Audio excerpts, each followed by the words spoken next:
Привет, Россия.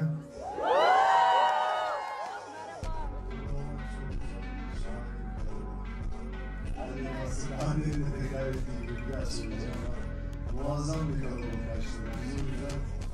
Merhaba arkadaşlar, yepyeni haberlerle karşınızdayız. Elçin Sangu ve sevgilisi hakkında şok eden iddialar. Beni evimden aldırdılar.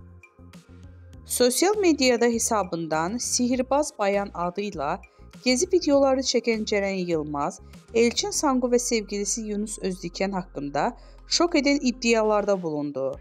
Yılmaz, ikili tarafından işinin engellediğini dile getirdi.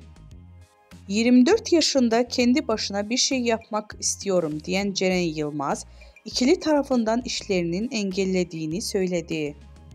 Elçin Sangu ve sevgilisi Yunus Özdiken'in kendisine dava açtığını söyleyen Yılmaz, şu ifadeleri kullandı.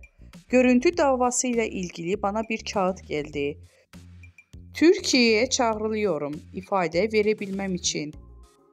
Benim bu insanların isimlerini vermemeyim için tehdit ediyorlar.